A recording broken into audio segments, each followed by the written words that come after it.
What's up, guys? The Comics Kid 2099 here, and as you may have noticed last week, I did not do a review of an X-Men book. The week before, I reviewed the first, I think, 16 issues of Grant Morrison's new X-Men run, and long story short, I just wasn't able to read the next 16 issues of his run in the span of a week. If I could go back in time and do things differently, I would have only reviewed half of each of these volumes for each week. So I would have done about 8 issues per week instead of trying to do 16 in 1 week. I was able to do that just fine for the first week, but then I just wasn't able to read this entire book in the span of a week, so I just didn't do an X-Men review last week, and then I was able to go ahead and finish this book up in time to do a video for this week. And so today I'm going to be talking about the second third of Grant Morrison's new X-Men run. I don't know the names of the storylines that are collected here. I know what they're called in this book, but I don't know what they're called when they were collected into trade. So you have Murder at the Mansion, you have Riot at Xavier's,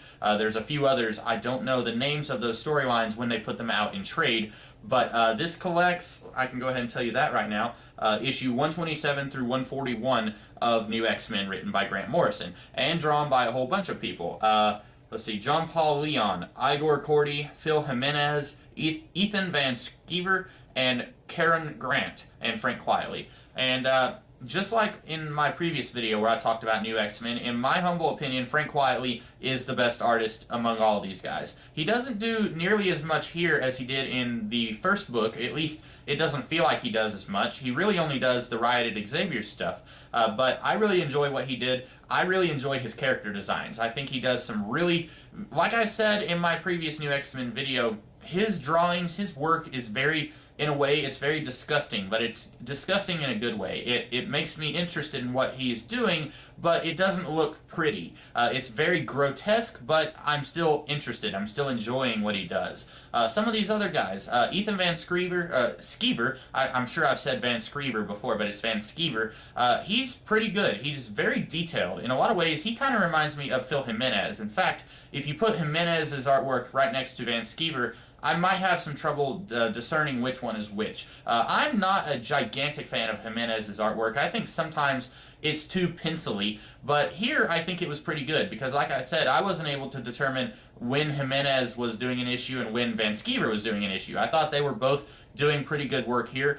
Just like when I was doing my review of the first third of this run, I'm still not hugely a fan of Igor Cordy's work, and like I said, I'm pretty sure around this time he was drawing 4 books a month, and that is a lot to draw, and that is going to make someone not necessarily turn in their A game when they're working on 4 different books. And so it's entirely possible that that's why I just wasn't really enjoying what Igor Cordy was doing here, because I have looked up Igor Cordy's work online before. I've looked at different images that he's done, and some of what he's done is a lot better than what he did here. So it's not that I dislike the artist, it's that, well, one, I do think maybe he's the least polished out of all these artists here, but except for maybe Karen Grant, who's a guy I've never heard of. Karen Grant did some pretty good work here. I've just never heard of him before. I think more people have probably heard of Igor Cordy, but I would say it's not that he's the worst artist of the bunch, although he might be not as polished as Ethan Van Sciver and Phil Jimenez and Frank Quietly.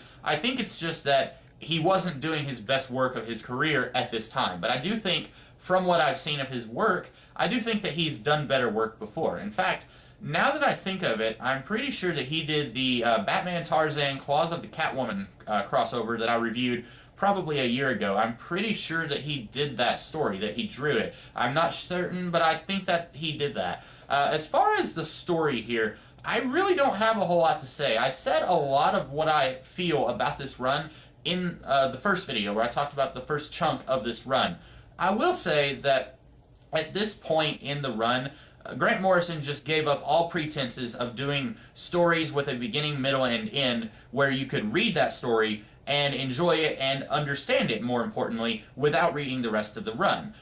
E is for Extinction and Imperial, those two storylines, you could read them without reading the context of the rest of the run, and you could enjoy them. Now, it certainly helps that those were the first 2 storylines of Morrison's run. But even if you did not read E is for Extinction and you read Imperial, I think for the most part you could read that and enjoy it, and you wouldn't be pulling your hair out saying, what's going on here? I'm confused. I think by the time you get to the middle third of Morrison's run, he kind of starts to lose focus a little bit. He kind of starts doing these storylines and leaving a lot of stuff up in the air, leaving a lot of plot lines dangling and not tying up everything that he's introducing. For example, by the end of this book, this is 16 issues, by the end of this book there are a lot of questions left unanswered. And this collects like 2 or 3 storylines, and that's kind of inexcusable. When you have a year and a half of comic books, you do not need to have that many dangling plot threads, and your excuse should not be, well, you have to read the entire run to understand what's going on. That is a big no-no. You can do, in comic books, the beauty of doing an ongoing storyline that takes place over a few years in 22-page installments that come out every month. The beauty of doing comic books like that is that you can have a run where when you read the whole thing, it appears very seamless, and you would get things out of reading it that way that you wouldn't get out of it if you read it month to month without rereading stuff. But if you write a run of comics like this, and you make it so that it is almost indecipherable, and you can't even tell what's going on unless you have the entire run in front of you, that is where things get to be really bad. And there are a few writers who are able to play it both ways. There are writers who are able to write a really long run in a series, and when you read the whole run in a short amount of time, then you can say, oh wow, I got something out of it that I didn't get out of it when I was reading it month to month. But they can also make it enjoyable and understandable when you're reading it month to month. That is really important. Grant Morrison here, if you read his entire run in the span of a month, you're going to understand pretty much everything. It's really not going to leave any dangling plot threads when you're finished. But the big problem here is that there's a lot of dangling plot threads if you're reading it storyline to storyline or issue to issue. And that's kind of problematic. And a lot of that started here. I don't think it really got its start in Volume 1 or the first third of what I reviewed. A lot of it started here. For example, it introduces the drug Kick, which is a mutant drug, and a lot of the students at the school are taking Kick in this book. We're told that someone is supplying them the drug. We don't know who. We are told that something is going on with Zorn, or we're kind of led to believe that something is going on with Zorn. We don't know what. We are told and shown a lot of things, and then they never follow up on those things. They never really conclude those story points. It's just like, well, you're supposed to read this entire run so that you can understand what's going on. And that's really not a good way to do comic books, in my opinion, because chances are you're going to lose more people than you are going to keep. Because these days, when comic books cost upwards of $4 to $5, and you're saying, well, each comic book is just a small piece in my larger epic narrative, and you have to read everything in order to understand the whole story, but when each comic costs that much, you're asking a lot of your readers. And I really feel like Grant Morrison is a talented writer, and in other places, for example, his Animal Man run, or even his Doom Patrol run, in those places, he was able to do it so that you could read just the middle storyline out of his whole run, and you could understand what's going on. There might be a few things hinting at what's going on later on, but if you just read the middle third of Grant Morrison's Animal Man, you wouldn't be confused. But if you read the middle third of his new X-Men run, I feel like you're going to have a lot of questions, and it's one of those things where you have to read the last third of his run to really understand everything that's going on. And I ultimately don't think that that's really a good thing. I've spent a lot of time on the negative with this video, so I do want to talk about some positives that I really liked. In the first third of Morrison's run, he introduces a few students, but we really don't get to see a lot of them or spend a lot of time with them. The only one that we really got to spend a lot of time with was Angel Salvador. We did get introduced to Beak, and we did get introduced to the Stepford Cuckoo Girls, but we really don't get to know them very well. In this volume, we get to really spend a lot more time with some of the students. We get a lot more to do with Beak, we get a lot more to do with the Stepford Cuckoo Girls, and we get some more students that we get to spend some time with. We get Quentin Quire, he's introduced here, and we get the Kid Omega Gang, and I really like that Morrison spent some time on the students. We have, well, back then we had 3 X-Men titles. You had Extreme X-Men, Uncanny X-Men, and New X-Men. And Extreme and Uncanny were entirely focused on the actual X-Men, the adult X-Men. You had Extreme, which was an away team that really wasn't affiliated with the school, and then you had the Uncanny X-Men team, which was affiliated with the school, but they were also off doing missions and stuff. And then you had New X-Men, which was basically the staff of the school, but it was largely largely focused on the staff. And I feel like halfway into his run, Morrison realized, hey, all of the other X-Men books are about the adult X-Men teams. I don't have to focus so much on the adults. I can do something that none of the other books are doing. I can show what's going on with the kids. And I really feel like that was a smart move, because always before, you had some kind of book that focused on the kids. Throughout most of the 1980s, you had the New Mutant series, and then throughout a good part of the 1990s, you had the Generation X series. But at this time, you did not have a book to focus on the students who were at the school. And I really like that Morrison focused a little bit on those students. Now, personally, speaking of Quentin Quire and the Kid Omega gang, I feel like he should have spent a lot more time on those characters, really spend a lot of time developing Quentin Quire's beef with Professor Xavier's philosophy and how he's trying to form this riot and kind of rebel against Professor Xavier's school. That all happens in the span of about 4 issues, and it feels incredibly rushed. It really would have helped a lot if Quentin Quire had been introduced around the same time as Angel Salvador, or Beak, back in the first third of Morrison's run. If he had introduced Quire then, and then have him slowly be forming this kind of antithesis philosophy to Professor Xavier, that would have been really awesome. It would have been really amazing to see Quentin slowly gathering these other students who all think along the same lines as him, and slowly form this kind of rebellion against Professor Xavier's philosophy, and have that culminate in the Riot at Xavier storyline. Unfortunately, he's introduced, and then 5 issues later, he's taken down, and I do want to talk about that a little bit. Quentin Quire has been brought back in recent years, starting with X-Men Schism. Actually, it was before X-Men Schism. It was a small little one-shot story. I think it was during the Nation X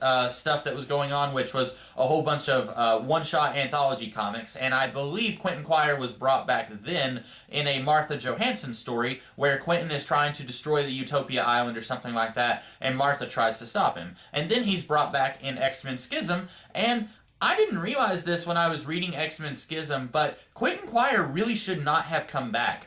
It had been a very long time since I had read Grant Morrison's New X-Men, but Quentin Quire essentially died in Grant Morrison's New X-Men. They don't flat out say that he died, but what they say is that his spirit, his mind, has transcended past the physical form and has moved on to a better place. That's what they say. That's basically Quentin Quire dying, and then they don't actually explain how he comes back in X-Men Schism and how he stayed after X-Men Schism. Now, I guess Jason Aaron, he liked the character of Quentin Quire, but maybe he didn't remember that Quentin Quire had basically passed away. And it's one thing when dead is not dead, when a character can die and then later come back to life, like for example, Jean Grey or Psylocke or Colossus. Those are all X-Men who have died and they've later come back. But the difference is, with all of those characters, they died and then their non-death, their resurrection was explained in the comics. Quentin Quire, his resurrection is not explained. It's just like, okay, he died about 10 years ago, and then we bring him back, but we don't explain how he comes back. And that's really weird. That's just one of those things that I wanted to talk about. It doesn't really have anything to do with Grant Morrison's New X-Men. It more has something to do with Jason Aaron bringing the character back in X-Men Schism, and then later on in Wolverine and the X-Men. But that's neither here nor there. Since I've already reviewed X-Men Schism and Wolverine and the X-Men, I just thought I'd go ahead and talk about it now a little bit. I really don't have a whole lot else to say about this third of the run. I basically said all that I want to say. It's got some good moments in it, but by and large, it feels very disjointed. It feels like you have to read all of Grant Morrison's run on New X-Men just to understand what's going on here. And that is not fair. That's not fair to the people who only buy the issues that are found in here. If you go to your back issue bin and you find some of the old issues of New X-Men written by Grant Morrison and you read those, chances are you're probably going to be confused unless you've already read them before or someone has told you everything that's gone down in those issues so you know about the plot going in. Unless you've had one of those things happen to you, you're probably not going to know what's going on when you read these stories. And that's not really a good thing. I really think that Grant Morrison is a talented writer, and he's more capable than this. He could have made these stories stand on their own a little bit more while still building towards something bigger towards the end of his run. Unfortunately, he was building towards something bigger towards the end of his run, but he did not have these stories stand on their own. And that's all I have to say about this third of Grant Morrison's New X-Men run.